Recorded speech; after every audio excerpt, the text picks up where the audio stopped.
finish up section 7.4. We're going to talk about differential equations and how they relate to exponential growth applications. So if you look at this separable differential equation right here, dy dx equals ky, where k is a constant. And if you recall, that constant represents the rate of growth or decay in these exponential problems. So this can be solved to find the law of exponential change. The above equation can be described in words as the rate at which y changes is proportional to the amount present. So whenever they tell you that the rate at which y is changing, which is dy dx, is proportional to the amount present. Okay, so it's just a multiple of the amount present, which would be y. Then the solution to that equation is down here. So it's a separable differential equation because you can see the equation involves y. And notice the independent variable is t instead of x.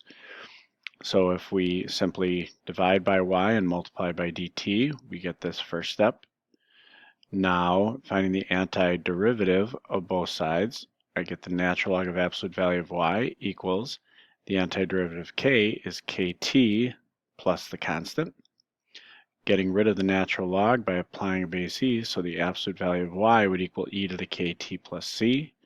And remember, when we're adding exponents, that happens when we multiply, so I can think of splitting that in this fashion. And then e to the c is simply going to be a constant, so I eventually then call e to the c simply c. The absolute value drops because e to the power is always going to be positive. So y equals plus or minus ce to the kt.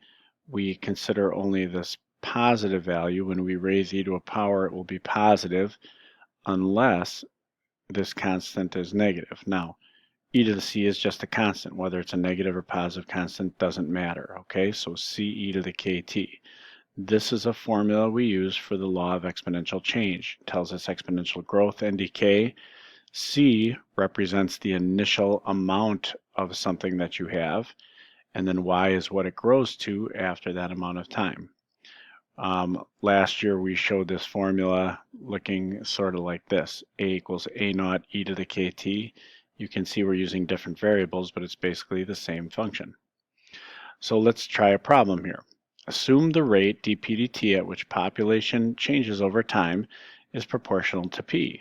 Suppose that the world population in 97 was 5 billion whatever and 6 billion something in 2000. What is the value of k? All right? So they're giving me populations at certain times. So I need to take this differential equation and solve it first, which we've done on the previous page.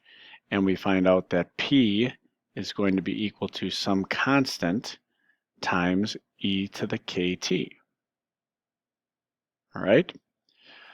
So since the solution to this differential equation is this, now I can say, all right, well, the world population in 97 was 5 billion and 6 billion something in 2000. So that means this is the initial population. This is going to be our C, and this is our population after, let's see, from 97 to 2000. That would be in 3 years. So this represents that in 3 years, the population will be this. So you're going to have 6,078,190,457. I should have said 6,078,190,457 will equal the original population in 1997. So let me just copy that down. Times e to the 3k. So I can simply solve this equation to find k, right? So opening my calculator and making it smaller so I can see the values at the same time.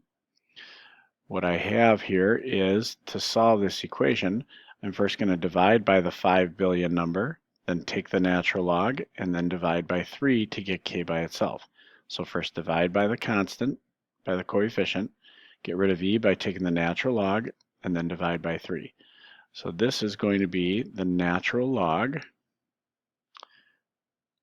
of 6 billion 78,190,457, which remember I had divided that by 5,840,445,216. So take the natural log of that and then divide by the number of years, 3. And I get 0.0133. So that's my K. So coming back here, so now I know K is 0.0133, and I found K. Now that I found K, I can determine the population in 2005. Well, remember, my initial population was 5,840, 445, 216. What will it grow to in 2005? Now, since 1997 was our time 0, that'll be 8 years down the road. So 8K, and remember now I know K is 0.0133. So let's go back to our calculator and type that in. So let me move this up. Zoom. All right. So again, 5,840, 445, 216. E to the T, which was 8, times K, which is 0.0133. Now, K is a pretty nice number. Usually it's a big irrational number that we have to store, but in this case it was easy to plug in. So there would be my new population. So 6,496,000,000. I'll leave that for you to write down. If you need to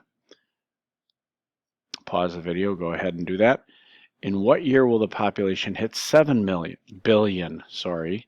So now you've got, all right, we're just solving for a different variable. We're solving for t this time. So 7 billion, 5, 6, 7, 8, 9 zeros equals the initial population. Ah, farts, I had missed a 4. Okay, so e to the k, which is 0.0133, times now t is unknown. So again, just like I did earlier, I'm going to divide 7 billion by this, then take the natural log, and then divide by 0.0133. So I'm going to go steal this expression I did earlier, right there, and I'm going to change this to 0.0133, and I'm going to change the population to 7 billion. 1, 2, 3, 4, 5, 6, 7, 8, 9. Beautiful. And there it is, about 13.617 years. So in what year will the population? Well, it'll take 13.617 years. Now, since 1997 was time 0, this would be sometime during 2010. Okay? And that's how we deal with exponential growth and decay. So the new thing you're learning being, if I have a differential equation that is in this form, it will always be solved to give you this law of exponential growth and decay. And there you have it, okay? And so, along with the first video, we are done with separable differential equations. In class, we will talk about what if there's an initial value, but we've kind of already done that. If I would have told you, for example,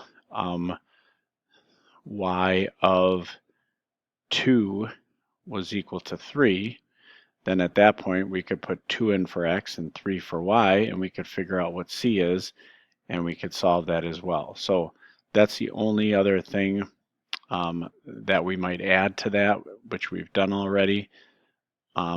Anytime they give you an initial value, you can find the one function that is the solution. If they don't give you an initial value, then you have to just leave it with a missing constant. And that's all. Good luck.